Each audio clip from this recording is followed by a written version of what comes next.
सम्माननीय सभामुख महोदय, भागवतको 7औं स्कन्धमा एउटा उल्लेख छ, हिरण्यकश्यप आफूलाई अजय र सर्वशक्तिमान ठान्थे। उनको राज्यमा उनी बाहेक अरू कसैको पूजा गर्न पाइँदैन थियो। उनी बाहेक अरू कसैलाई ईश्वर मान्न पाइँदैन थियो।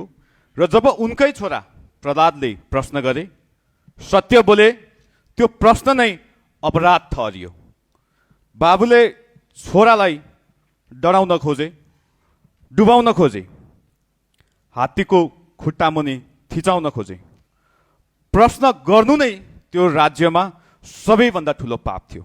सभामुख महोदय, सम्झौँ त 2025 को सेप्टेम्बर ओली सरकारको सामाजिक सञ्जाल प्रतिबन्धको विरोधमा जेएनजी पुस्ता सडकमा उभियो। प्रहरीको गोली चल्यो, 77 जनाले ज्यान गुमाए। त्यही आन्दोलनले एउटा सरकार ढल्यो र अन्ततः सम्माननीय बालन शाहलाई 182 सिटको बहुमत दियो, जुन जेएनजीले अभिव्यक्त स्वतन्त्रता माग्दै सडक ओगटेको थियो। आज त्यही जेएनजी आफैले रोजेको सरकारको लाठी खाइरहेको छ। जुन युवाले प्रश्न सोध्ने अधिकार माग्यो, आज त्यही युवालाई प्रश्न गर्नबाट वर्जित गरिएको छ। यो के हो सभामुख महोदय? आज यही देशमा त्यही कथा फेरि दोहोरिँदैछ जस्तो लाग्छ। सुरक्षा घेराभित्र लुकेर हिँड्ने अनाधिकृत पात्रहरूको आतंक बढेको छ। प्रश्न वर्जित हुन थालेको छ। सभामुख महोदय, लोकतन्त्रलाई संस्थागत हुन नदिने एकपछि अर्को कार्य भइरहेको छ। सरकार निरङ्कुश बन्दै गइरहेको छ। सरकार सत्ताको उन्मादले हुनुपर्छ।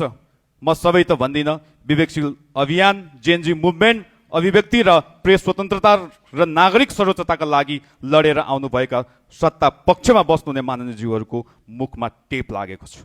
सभामुख महोदय, गणेश नेपाली मुगुका 25 वर्षीय युवा राइड सेयरिङ चालक, नगर प्रहरी बीचको विवादपछि उनले काठमाडौँको सडकमा आफूलाई आगो लगाए।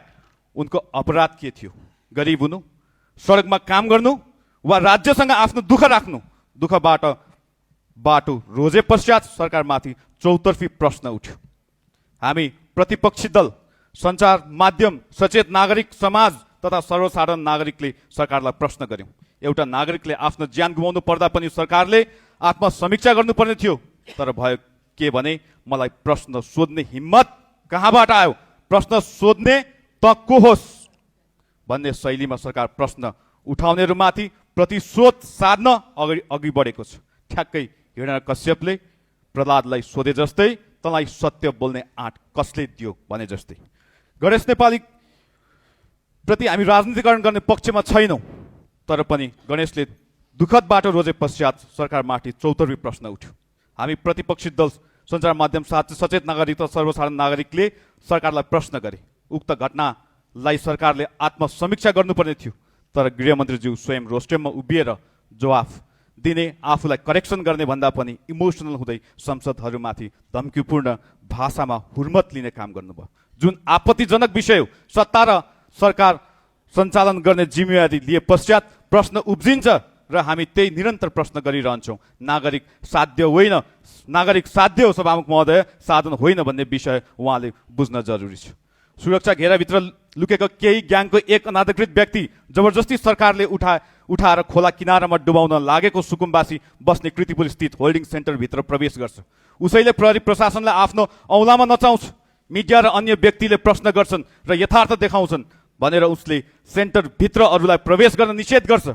होल्डिङ सेन्टरमा राखिएका सरकारकै नजरमा जे भए पनि नागरिक हुन्, तिनलाई धम्क्याउँछन्, थर्क्याउँछन् अनि सम्मानपूर्वक बाँच्न पाउने स्वास्थ्य, खाद्य तथा आवास जस्ता मौलिक हकबाट वञ्चित गराउँछ। सँगै उभिएको प्रहरी प्रशासन उसैलाई साथ दिइरहन्छ। सभामुख महोदय, सरकारले सुकुम्बासीहरूमाथि सामूहिक उत्पीडन नै सुरु गर्यो। बस्ती भत्कियो, बिना सूचना, बिना विकल्प, बिना पुनर्वास। संयुक्त राष्ट्र सङ्घका विज्ञहरूले समेत बलपूर्वक विस्थापन रोक्न आग्रह गरेका थिए, तर सरकार रोकिएन। संविधानको धारा 36ले आवासको अधिकार दिन्छ, धारा 38ले खाद्यको अधिकार दिन्छ, धारा 35ले स्वास्थ्यको अधिकार दिन्छ। यी सबै अधिकार एकैसाथ एउटै ठाउँमा कुल्चिएका छन्। किन सभामुख महोदय? किनभने यी मानिसहरू गरिब छन्, किनभने यिनीसँग जमिनको कागज छैन, किनभने यो सरकारले नागरिक भन्ने शब्दलाई नै साँगुरो बनाएर परिभाषित गर्छ।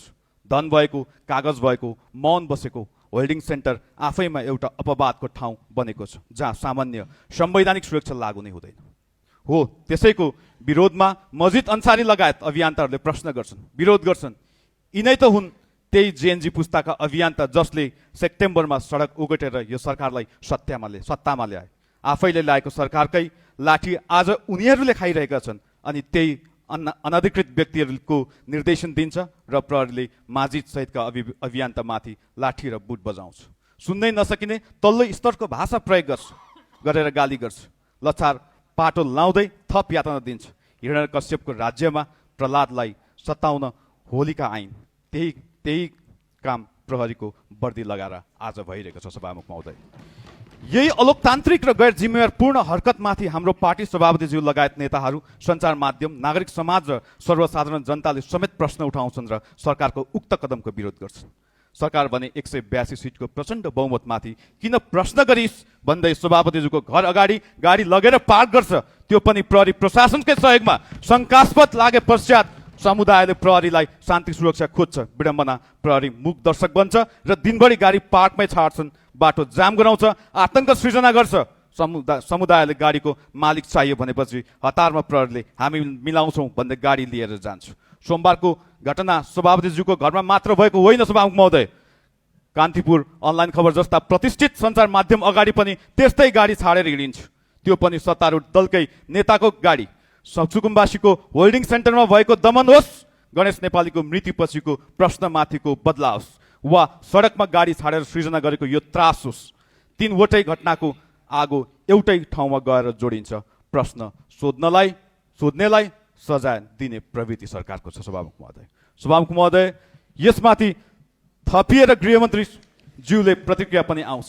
गृहमन्त्रीज्यूकै प्रत्यक्ष जिम्मेवारी भित्र पर्ने सुरक्षा र व्यवस्थापनको विफलतामाथि प्रश्न मान्य सदस्य भनाइ छुट्याउन सक्न लागे।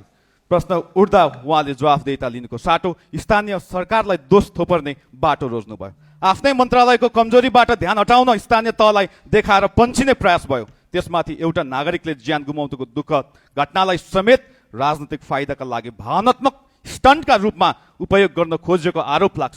मानव नागरिकको पीडा पनि सत्ताका लागि एउटा अवसर मात्र हो। यो पनि हिरण्यकश्यपकै चरित्र हो, आफ्नै कमजोरी कहिल्यै नस्वीकार्ने, बरु सधैँ अरूलाई दोष देखाउने। सभामुख महोदय, म यहाँ स्पष्ट पार्न चाहन्छु, बहुमतले संविधान उल्लङ्घन गर्ने लाइसेन्स दिँदैन। संविधानको धारा 137ले न्यायिक समीक्षाको व्यवस्था गर्छ। संविधानको धारा 1ले नै भन्छ यो संविधान सर्वोच्च कानुन हो, बहुमत संविधान भन्दा माथि छैन। बहुमतले जनताको प्रतिनिधित्व गर्छ, जनताको अधिकार कुल्चिने अधिकार दिँदैन। सरकारले जति पटक 182 सिटको प्रचण्ड बहुमत दोहोऱ्याएर पनि त्यो सङ्ख्याले प्रश्न सोध्ने नागरिकको मुख थुन्ने ठेक्का दिएको छैन। सभामुख महोदय, यी सबै कुराको मूल मर्म भनेको नेपाली समाजमा प्रश्न वर्जित छ भन्ने हो। सरकारले खास गरी श्री 8 बालेन्द्र शाहलाई प्रश्न गर्न पाइँदैन भनेर स्थापित गर्न खोजिरहेको छ। यति मात्र कि देशमा रहेको संविधान र कानुनको परिधिभित्र रहेर उत्पन्न हुने प्रश्नभन्दा माथि श्री 8 हुनुहुन्छ भनेर आम नागरिकलाई चेतावनी यो सरकारले दिइरहेको छ। यो सरकार पनि भन्दैछ, त बोल त्यति मात्र जे म सुन्न चाहन्छु, त हेर यति मात्र जति म देखाउन चाहन्छु, त सुन त्यति मात्र जे म सुनाउन चाहन्छु। तेरो स्वतन्त्रता घेरा मैले कोरेको शून्य भन्दा बाहिर छैन। हिरण्यकश्यपले पनि यही भनेका थिए, यो राज्यमा म भन्दा ठुलो अरू कोही छैन, म भन्दा माथि अरू कोही ईश्वर छैन। कुनै बेला मलाई बोल्न दे सरकार, गरिबीको चमेली बोल्दिने कोही छैन जस्ता गीत गाउँदै हिँड्ने सरकार र 182 सिटको प्रचण्ड मतसहितको कार्यकारी भूमिका रहनुभएका सम्माननीय प्रधानमन्त्रीज्यू एउटै व्यक्ति हो कि फरक व्यक्ति हो, म सोध्न चाहन्छु। सभामुख महोदय, डरलाग्दो कुरा के छ भने राज्यका संरचनाहरू नै अनौपचारिक नेटवर्कको कब्जामा पर्दैछ। मान्य सदस्य सक्न लागे सभामुख महोदय, जब प्रहरी सुरक्षा घेराभित्र लुकेको त्यही अनधिकृत पात्रको आदेश मान्छ, राज्य र सत्तारूढ दल बीचको सीमा नै मेटिन्छ। यो प्याट्रिमोनियल शासन हो जहाँ राज्य भनेको सत्तारूढ दलको सम्पत्ति बन्छ, जनताको होइन।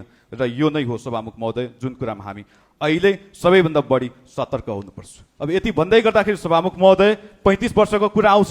म 35 वर्षको एउटा युवा, एउटा किसानको छोरो यहाँ आउँदै गर्दाखेरि आउने कुरो छ। तर जब समाजलाई बुझ्दै गए त्यस पछाडि यो पार्टीलाई रोजेर आएको, जहाँ बोल्ने अधिकार छ, जहाँ आफ्ना अभिव्यक्ति भन्ने अधिकार छ।